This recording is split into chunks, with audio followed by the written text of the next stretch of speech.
Welcome to the descriptive writing tutorial. How's on Mango Street? So to give some background, descriptive writing is basically writing that appeals to your five senses. So your five senses are sight, smell, sound, taste, and touch. So it's a descriptive images created that appeal to your five senses. You're describing maybe how something, the sight, or how something smells, the sound of something, how it tastes, or how it feels, the touch. Again, you want to be as descriptive as possible when writing and creating your scene and creating your essay. You can click on the video here, and it'll give a little bit more information on and give you a little bit more example here on the descriptive writing. So if you just click on that link there, it'll hyperlink you to a quick 1-2 minute video. Now, here are some academic terms to know. Sensory details. And again, you look at a keyword sensory, and that's just basically language that invokes or creates this mental image and helps you visualize a story or poem using your five senses. So you can see it, you can, how it smells, how it tastes, how something touches, or how it feels, how it sounds, and so on. Imagery. Okay, you're going to hear this word imagery, and it's just like it says, images. Basically, it's just language that create images in your mind. Setting. Setting is, again, time and place of a story. So, and then simile. The two types of figurative language, simile and metaphor. Now, simile, it's a comparison of two things using like or as. A metaphor is a figure of speech, which, again, like simile, you're comparing two things, but you're not using like or as. Now, also, organizational patterns. Now, you can organize your essay a couple of different ways. Spatial order. Again, space, description of how things as they appear. Description of things as they appear. So top to bottom, left to right, far away or nearby. Just that spatial order. Just, what's the nearest or what's the furthest and so on. The two most popular ones here are chronological order and order of importance. So chronological order is, again, chronological order is the order in which things occur. So they go from first, next, so on. Okay. Versus order of importance. So it's like a countdown when you're watching a countdown of something. The top 10 countdown of this. So they always start with 10 and then go to the best one, number 1. And that's what you're doing here. You would go in the order of importance from least to greatest. So what's the least important to the most important? And that would be the organizational patterns. The most popular usually, and most likely the one that you're going to use, is chronological order. Now, one thing I forgot to, and I'll go back to, is on these academic terms here, you can click on these links here, and it will bring you to a video that will give you a little bit more information, or click to a link that'll give you a little bit more information or examples of this word. Okay, so you can just click on those links and they'll hyperlink you to it.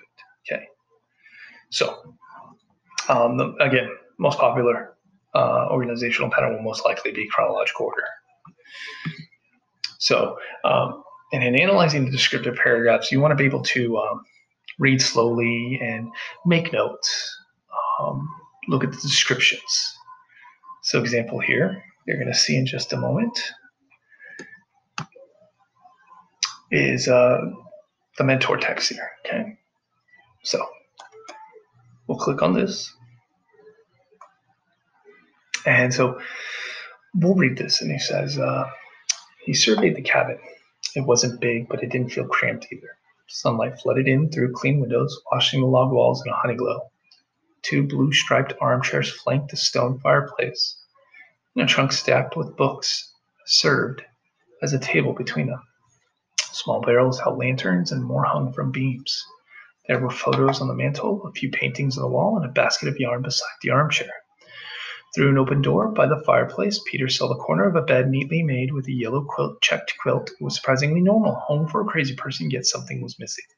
So on here, we're going to look for anything that we can highlight that may be able to appeal to our five senses, the descriptions of sight, smell, sound, taste, or touch. So a lot of these things are going to be visual. Like, so this person obviously is in the cabin. And so what's happening is the narrator is describing what this person is seeing in the cabin. So it wasn't big, but it didn't feel cramped. So cramped. So it didn't feel cramped. We know that. And cramped is something very small, so it would feel claustrophobic in a way, maybe. Sunlight flooded in. So sunlight flooded in. So we want to, okay, and you could see that through clean windows. Okay, washing the log walls in a honey glow. Okay, so it's brightening up. So we would want to put like honey glow. Okay. The fact that it says washing the log wall, so it's basically just illuminating on the walls, washing the log walls here, okay? 2 blue striped armchairs flank the stone fire, so we can see 2 blue striped armchairs, okay? We could also see a stone fireplace because we know what it's made out of, stone, okay? So you visualize that, you can see it, okay? You can touch it. And a trunk stacked with books served as a table between them. Okay, so a trunk stacked with books. Okay. Small barrels held lanterns and more hung from beams. Okay, so we could say there were photos on the mantle. So photos on mantle. So we know that's there. That's just describing what it's looking like. Oh, we can see small barrels held lanterns. That's a good one. Okay. You can really visualize. A few paintings on the wall and a basket of yarn beside that. Through an open door by the fire, Peter saw a corner of a bed neatly made. Yellow checked quilt. Okay, so we know what it's looking like here. Okay. It was surprisingly normal. Home for a crazy person, yet something was missing. So these are all just visuals that help us and help us understand the, again, the visualization, the imagery. So most of these we can see it, and they're going to be descriptive. Sometimes you can smell, or you can taste, or you can touch something, and it'll describe how it's something is touching. So, like so. All right. And then here's just a quick example, something from vague versus vivid. Okay. So on here, vague. Okay, it's very simple, not too descriptive. The big house sits high on a hill, versus something that's more descriptive, more vivid, with its breathtaking 365-degree panoramic views. The 25,000 square foot mansion sparkled like a prized gem in an emperor's crown. So you can see how different it is from vague to vivid imagery. How descriptive. Something so simple, and it's something so descriptive. All right, and that's the difference, and this is what you are going to be doing with your, again, with your essay.